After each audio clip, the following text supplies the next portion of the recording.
The meeting of the East and the West has remained incomplete. The political and commercial adventures carried on by Western races, very often by force and against the interests and wishes of the countries they have dealt with, have created a moral alienation which is deeply injurious to both parties. The perils threatened by this unnatural relationship have long been contemptuously ignored by the West. But the blind confidence of the strong in their apparent invincibility has often led them from their dream of security into terrible surprises of history. The demoralizing influence of the constant estrangement between the two hemispheres, which affects the baser passions of man, pride, greed and hypocrisy on the one hand, fear, suspiciousness and flattery on the other, has been developing and threatens us with a worldwide spiritual disaster. The time has come when we must use all our wisdom to understand the situation and to control it with a stronger trust in moral guidance than in any array of physical forces.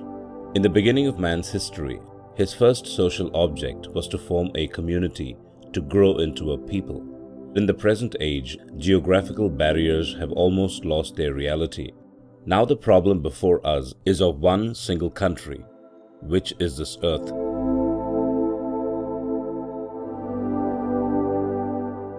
The races as individuals must find both their freedom of self-expression and their bond of federation.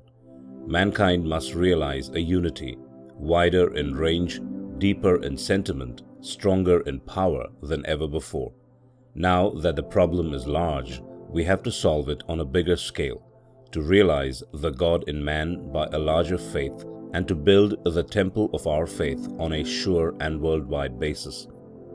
The first step towards realization is to create opportunities for revealing the different peoples to one another. We must find some meeting ground where there can be no question of conflicting interests. One of such places is the university, where we can work together in a common pursuit of truth, share together our common heritage, and realize that artists in all parts of the world have created forms of beauty, scientists discovered secrets of the universe, philosophers solved the problems of existence, saints made the truth of the spiritual world organic in their own lives, not merely for some particular race to which they belonged, but for all mankind. The great mind of man is one, working through the many differences which are needed to ensure the full result of its fundamental unity. When we understand this truth in a disinterested spirit, it teaches us to respect all the differences in man that are real, yet remain conscious of our oneness, and to know that perfection of unity is not in uniformity, but in harmony. The deepest source of all calamities in history is misunderstanding, for where we do not understand, we can never be just. Being strongly impressed with the need and the responsibility which every individual today must realize according to his power, I have formed the nucleus of an international university in India as one of the best means of promoting mutual understanding between the East and the West. This institution, according to the plan I have in mind, will invite students from the West to study the different systems of Indian philosophy, literature, art and music in their proper environment, encouraging them to carry on research work in collaboration with the scholars already engaged in this task. India has her renaissance.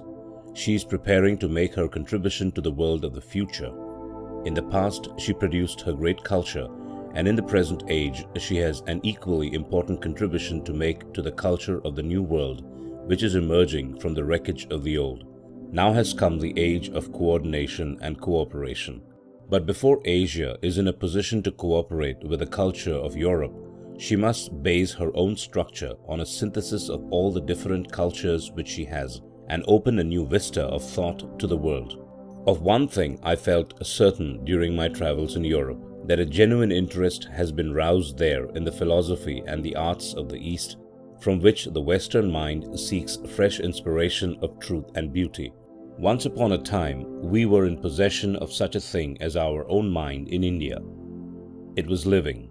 It thought, it felt, it expressed itself. It was receptive as well as productive. That this mind could be of any use in the process or in the end of our education was overlooked by our modern educational dispensation. We are provided with buildings and books and other magnificent burdens calculated to suppress our mind. The latter was treated like a library shelf solidly made of wood to be loaded with leather-bound volumes of second-hand information. In consequence, it has lost its own color and character and has borrowed polish from the carpenter's shop. All this has cost us money and also our finer ideas, while our intellectual vacancy has been crammed with what is described in official reports as education. The Western education which we have chanced to know is impersonal. It dwells in the cold storage compartments of lessons and the ice-packed minds of the schoolmasters.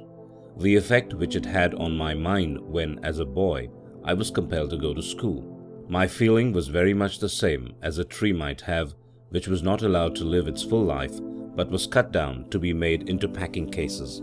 Mind, when long deprived of its natural food of truth and freedom of growth, develops an unnatural craving for success. And our students have fallen victims to the mania for success in examinations. Success consists in obtaining the largest number of marks with the strictest economy of knowledge. It is a deliberate cultivation of disloyalty to truth, of intellectual dishonesty, of a foolish imposition by which the mind is encouraged to rob itself. But as we are by means of it made to forget the existence of mind, we are supremely happy at the result. We pass examinations and shrivel up into clerks, lawyers, and police inspectors, and we die young. Universities should never be made into mechanical organizations for collecting and distributing knowledge. Through them, the people should offer their intellectual hospitality, their wealth of mind to others, and earn their proud right to receive gifts from the rest of the world. But in the whole length and breadth of India, there is not a single university established in the modern time where a foreign or an Indian student can properly be acquainted with the best products of the Indian mind.